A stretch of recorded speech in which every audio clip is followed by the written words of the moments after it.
Nick, Lost, and Ryuga. These are the roster for the side of Foot Esports. They will be fielding these players, and hopefully will be taking this series against Team Vitality to put themselves a bit higher in the table of the team of 4 for Group A.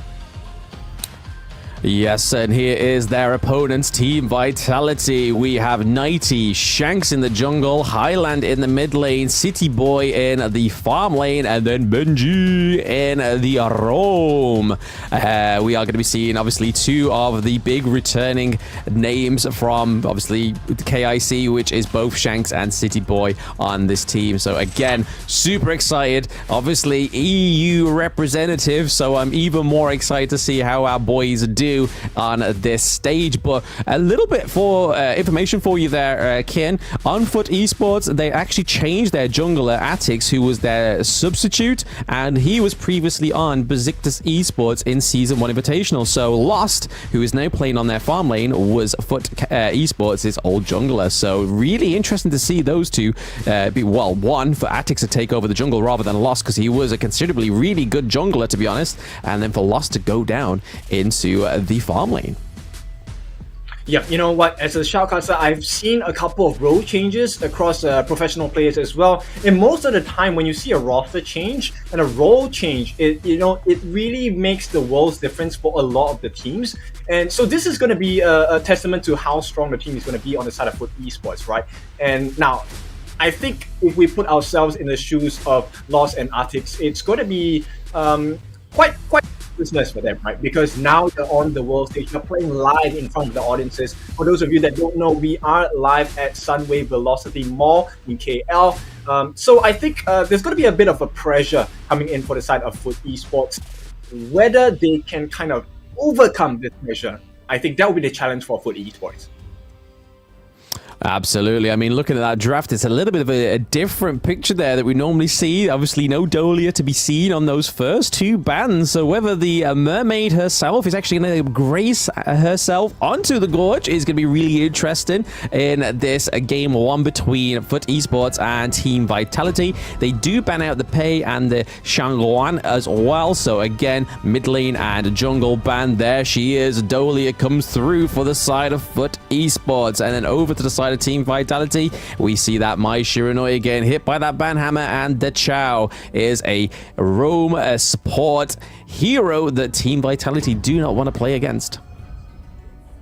Yep, I mean, this is a pretty clean draft so far coming out from the side of Foot Esports, right? The moment you see a Dolia, you're expecting quite a lot of things, because she has the Celestial Melody. That's going to be her ultimate, which refreshes the cooldown of the longest skill cooldown for the team. So I'm kind of expecting like maybe a Lady Chen coming out from the side of Foot Esports, because with the Dolia ultimate, it is a really painful reset. But you can see in here, it looks like they're gonna go Hainoa here, and Hainoa is one of the people that hate to play against in ranked games, and moreover, this is a professional game, right? With the Fate Rewind, it is almost unkillable for this mid laner.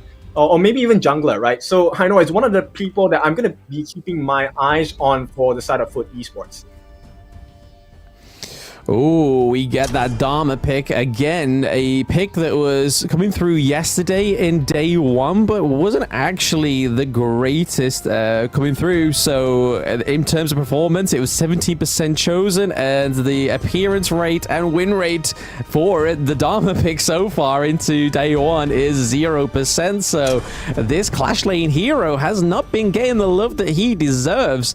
But we do get the Haino, who seems to be one of those resounding picks through a Season 2 Invitational, not only on the Southeast Asian teams, we get it on the Brazilian teams as well, normally played in the jungle or mid lane, or if you're taking the Chinese approach, it is up in that Clash Lane.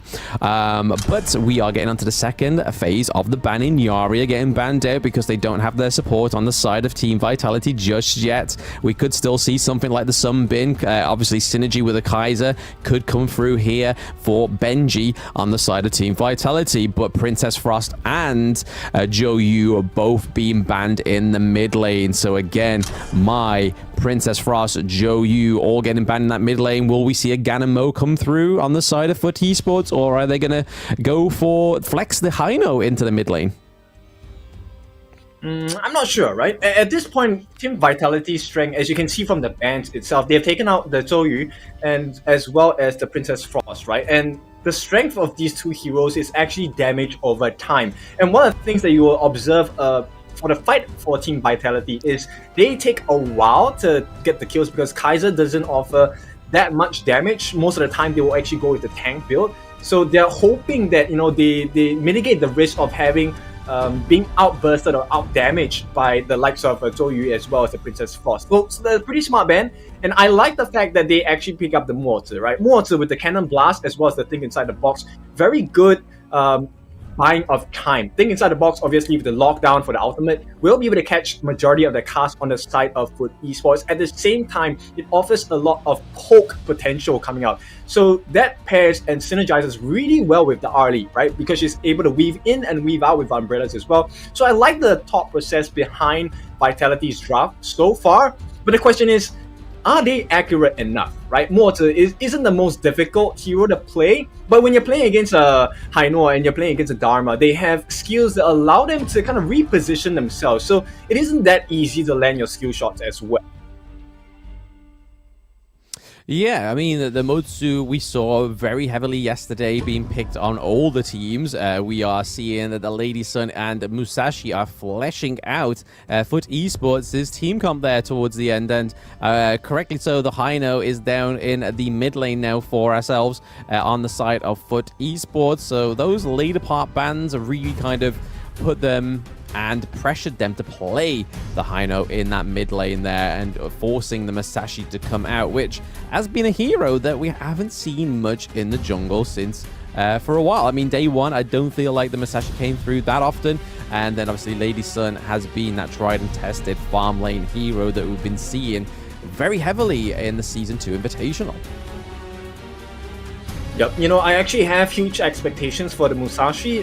For those of you that are new to this game, Musashi has a first skill called Illuminating Slash, which when activated will be able to cancel out projectiles as well.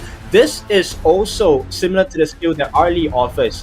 Right, so in this case, I think it really is the timing of their skills. We'll see how it's going to be.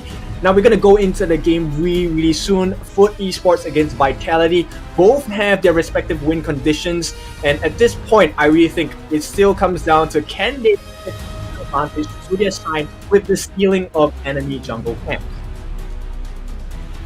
Yes, we'd like to think so, but again, nice to see that Atix has made his way onto the official roster of Foot Esports there. Again, probably one of my favorite junglers from Season 1 Invitational, so seeing him take the place of Lost is going to be really interesting to see how Lost forms and goes down into that farm lane as he plays that Lady Sun.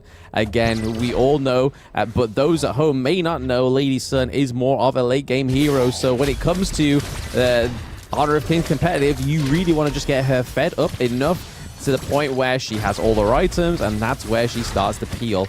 But if it's anything like the teams we saw yesterday, we saw quite a lot of macro gameplay coming from the hero as well, where we saw likes of JR pushing the second tier turrets in either the farm lanes or the clash lanes pretty early on within that 6 to 7 minute mark as well. So again, this hero being used in different variety of ways. Yeah, and as it stands now, I think both teams, they're pretty much even in terms of farm, and if we take a look at the map control, it is extremely clean from both sides, right? No invasions are allowed from either end of the jungle, but I think you can feel the pressure building a little bit towards the farm lane for Team Vitality, right? They're being able to pressure Snape a little bit out of the lane for the moment, which means that the rotations can be faster and can be, sooner than what they have on.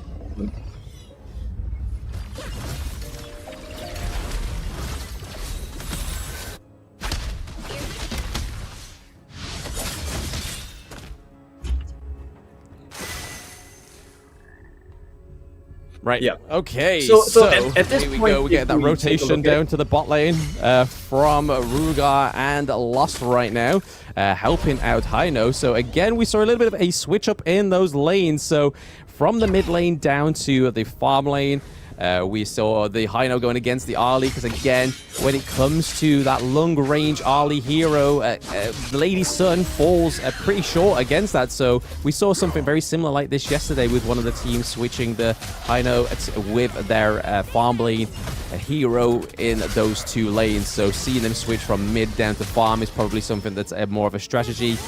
Being able to keep Lady Sun from farming up as well, and making sure that she gets as much gold as she can in that early game. Yeah, I mean, she does a little bit better against the Lady Chen as well. Because of the rolling rate, she's able to reposition herself, which kind of, lessens the damage that's offered by the flowing side from Highland itself.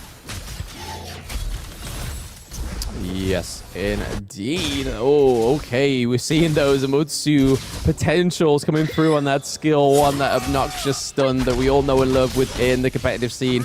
Again, it's going to be something that's really great when it comes to going against the likes of the Musashi trying to get in onto your backline, and also stopping the Dharma coming through as well. Obviously, Hino has the CC immunity from his ultimate that's going to stop that coming through and trying to get potential. But, oh, Mayin was very stuck into the thick of it there, but not getting any kills onto the side of Foot Esports. Yeah, but showing you glimpses, right? The Mayin 90 actually able to make quite a bit of impact against that mid lane push itself. So I think that puts into perspective how scared Lost is going to be. He's going to be really concerned about his positioning, because at any point of time, when 90 comes in with the whatever, it's going to be a huge risk. And when it's combined and put into combination with Highland's ultimate, with the destructive deluge, or even the flowing side into Ocean of Tears, you get locked down. And when you have additional support in Benji with the Cannon Blast, it's a very, very precarious situation for Foot Esports. Vitality, understandably, they have at this point, they have the superior poke, so they're able to kind of zone and kite out Foot Esports at this moment.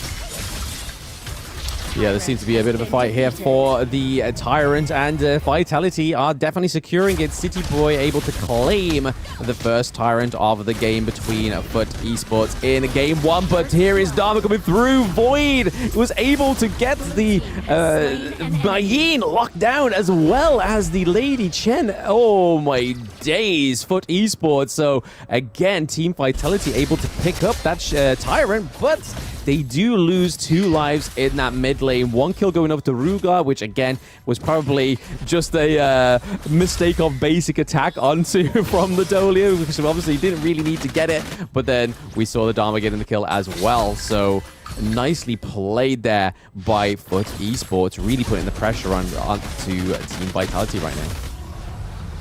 Yeah, what a pace though. If you take a look at that, they have taken the overlord with ease at this point. I mean, yes, they don't have the debuff at this point. So Vitality, they're looking for something to recover, right? At this point, it's a 2-0 in terms of kill score, but they're leading slightly in the goal. And I think Snape might be in for a nasty surprise here.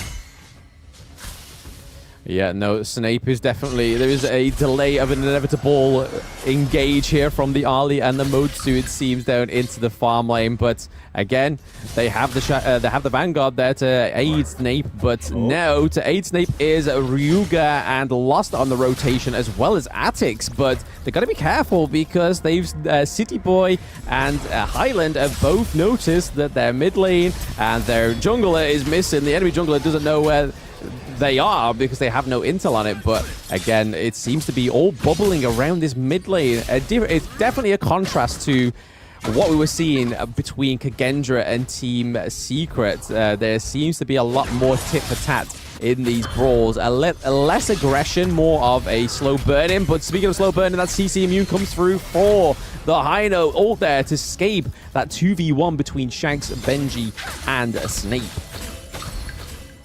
Yeah, so they actually force out the Fate Rewind onto Snape, which means that he's going to be out of his ultimate for a little bit. And at this point, this opens the doors up for Vitality, right? They can choose to be a little bit more aggressive as well. And this is why you see them, pausing and positioning to make a play on the bot lane as well. go to the dead. Oh, okay. There's the Musashi going in, knocking up the Motsu. He's only maybe to escape with such little health, but then Ali manages to pick up the Dolia as well. So that was a 1-1-1-0 trade so far, but they do pick up the turret as well. They are still not done. Team Vitality have definitely been given the vitals into the game again. Thanks for taking that farm lane turret. However, Dharma was able to capitalize on the absence of the Mayin in the Clash lane, able to take the first tier turret in that Clash lane, and they are still not done. There is still a storm brewing, but it all seems to clear as of now.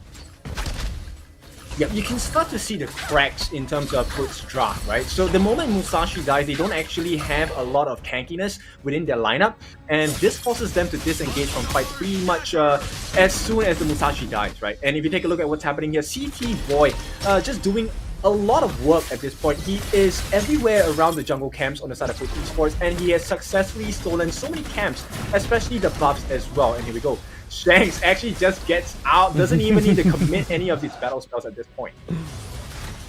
Literally just using himself as a human ward, it seems there. He's just like, yeah, I'll pop my parasol in a nearby brush, but then I will go and see what is going on in that Clash lane, see if there is a way in for both Benji and Shanks. But definitely a tactical retreat there on the side of Team Vitality. They don't want to lose any more kills or any more gold to Foot Chaos, because it is very, very tight, and they only have a very small lead on the side of Team Vitality in terms of that gold. It is a couple of hundred, which is not where you want to be going into this 10 minutes. Yeah, and you know, even at this point, 8.5 minutes, we haven't actually seen a full-fledged team fight just yet. And here we go, that's a knock-up as Snake gets caught out. Tyrant has been defeated. Okay, so Tyrant gets picked up by Atix on the side of Foot Chaos there. So again, they are able to pick up their own jungle objective this time around, because the first one did go over to Team Vitality, which is going to aid them going into this next Overlord or team fight that may be brewing here between Foot Esports and Team Vitality. But again, this just really shows the difference between the regions and how they play, because this is not something we saw between Team Secret or Kagendra. They were two different forces, and right now, Team Vitality taking the other Overlord for themselves, hopefully to try and get some of these lanes pushed, because I feel like that's where they are doing their weakest. Currently, almost 10 minutes in, both teams only have one turret, but now we're seeing a barrage of attacks onto Void. Shanks takes down Void as well with the help of City Boy. They may not be done because they have taken the Clash lane turret. They are looking with their eyes on the prize, which seems to be the mid lane first tier turret as well.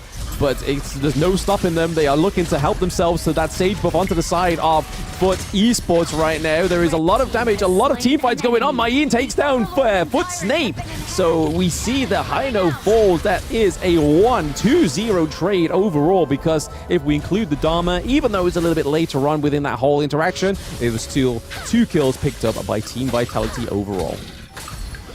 Yeah, they almost welcome. I was a little hopeless and skeptical that B-Boy was actually going to survive that, but they actually did. So that's a good play, right? So Vitality, they're winning really small engages across the map. And you know, this translates into the itemization as well. I'm very focused onto Arlie at this point, Daybreaker, along with the Eternal Blade and Crimson Reaper.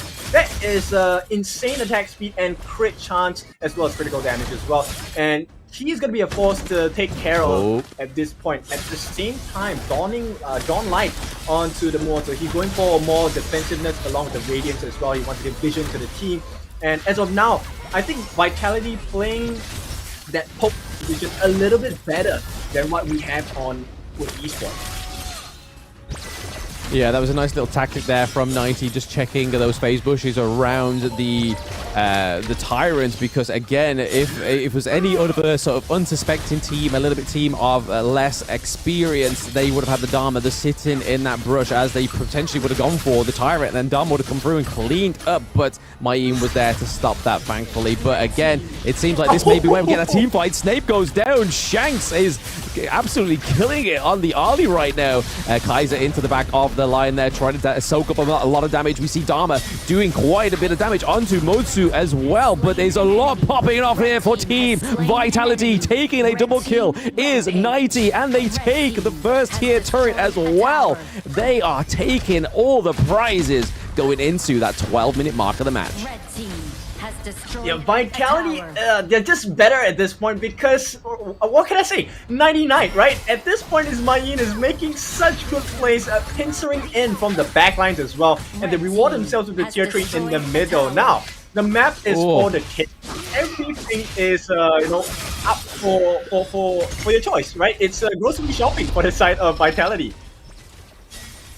Absolutely, just putting one in the bag. There we go. So there goes Rugar. There goes another kill. It was a buy one, get one free, clearly, in that mid lane. There was a special, there was a promotion, and Vitality took a full use of that promotion there, running it all the way down to the high ground turret as well. This is definitely was a slow burning start for the first part of the match. Obviously, we saw that FUT Esports was able to get 2 kills on the board, but now we see that answer for Team Vitality. They're not here for the KDA, they are here for the objectives. They're here for taking the opportunity at the right moment, and definitely that engage in mid lane was too good to be missed out by Team Vitality.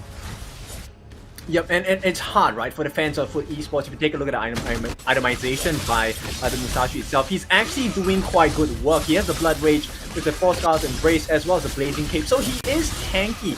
But at this point, there's so much damage coming out from the RD that it's hard to ignore. Right, at the same point of time, Mayeen with the X of Torment and Pure Sky, he gets the damage reduction, he gets the armor pierce as well, has the Cuirass of Savagery, so every time he gets damage, he gets increased movement speed, and here we go, City Boy just going to town! Yeah, this is the problem with the pick like Kaiser. He can soak so much damage, and they don't even have a Dolia on their side, on the side of Team Vitality. So imagine only if they did, that would be a lot more fatal, a lot more spongy than he normally is. But Cityploy is definitely playing that Kaiser in a very effective manner right now.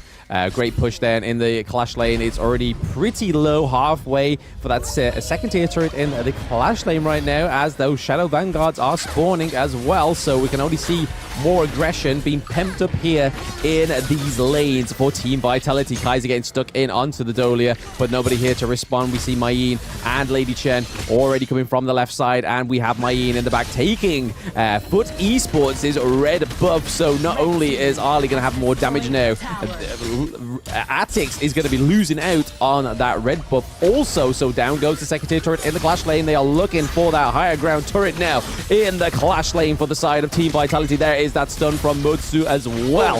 Mayeen got a little bit too stuck in, but down goes that higher ground turret. No, they keep onto it ever so slightly. Team Vitality just not quite getting that grand prize to enable those stronger minions within that Clash lane. But again, that second come through now with the engage of that Shadow Vanguard down into the farm lane. Mayeen is getting stuck in down there as well. Kaiser all getting laid onto Atix. Down goes Musashi, so no more focus onto the backline for Team FUT Esports, as they are pretty much being whittled down to 2 members right now. Dharma trying to do much of effective with those billions of fists, trying to keep them off that crystal of game 1, but Team Vitality taking a clean late game victory from FUT Esports. Yeah, brutal. I mean, that is the worst.